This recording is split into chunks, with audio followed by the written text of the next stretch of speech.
আজকে আমরা এমন একটি বিষয় নিয়ে আলোচনা করব যেটা তোমাদের স্পোকেন ইংলিশের ক্ষেত্রে খুবই গুরুত্বপূর্ণ।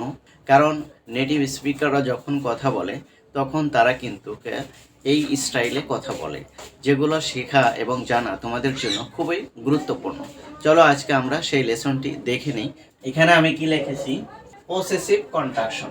পসেসিভ কন্ট্রাকশনটা কি একটু আগে বলি। পসেসিভ কন্ট্রাকশনটা হলো বা সূচক বাক্যের যে সংকোচন, সূচক বাক্যের যে সংকোচন সেটাকে পসেসিভ কন্ট্রাকশন বলে।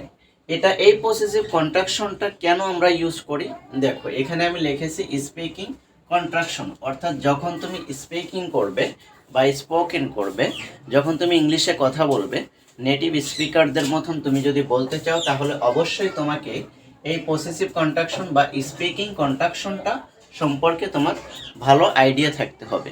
তবে তুমি শব্দটাকে তুমি কন্ট্রাকশন করতে পারবে। কন্ট্রাকশন মানে কি? কন্ট্রাকশন মানে হচ্ছে সংকোচন করা, অর্থাৎ কথার মাঝে তুমি কি করবে, একটি সেন্টেন্সকে সংকোচন করে যখন তুমি বলবে তখন তোমার বলাটা অনেকটা স্মার্ট হবে এবং নেটিভ স্পিকারদের মতন হবে। সো আজকে দেখো সে বিষয় নিয়ে আজকে আলোচনা করব। দেখো প্রথমে কি বলছি, আই অ্যাম। এই আই অ্যামটাকে আমরা সবসময় আই অ্যাম পড়ি, কিন্তু না, এটা আই অ্যাম না। এর সঠিক কন্ট্রাকশনটা কি? I am, right?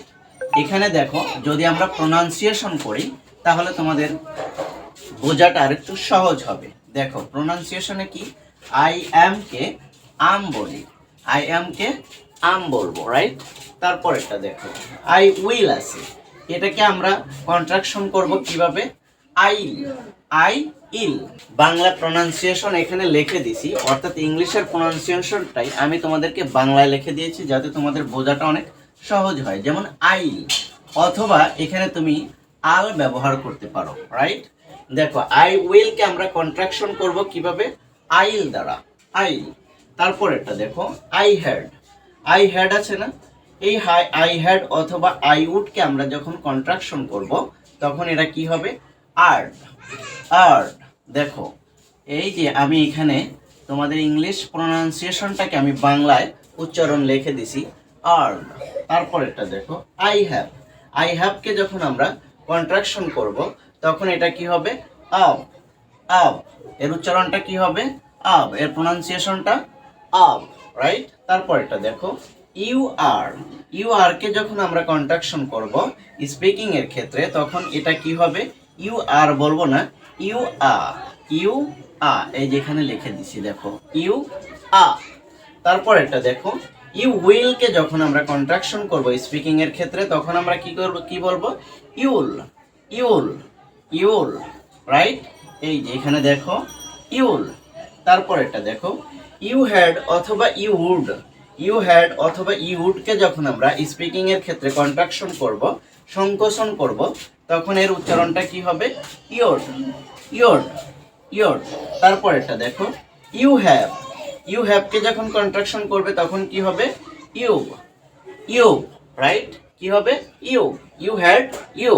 তারপর এটা দেখো, হি ইজ অথবা হি হ্যাজ কে যখন তুমি কন্ট্রাকশন করবে তখন এটা কি হবে?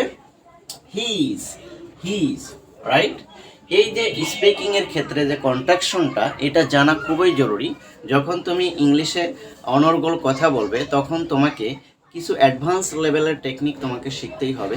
তেমনই সেই অ্যাডভান্স লেভেলের একটি টেকনিক হলো স্পিকিং কন্ট্রাকশন। আশা করি তোমরা বিষয়টা ভালোভাবে বুঝতে পেরেছো।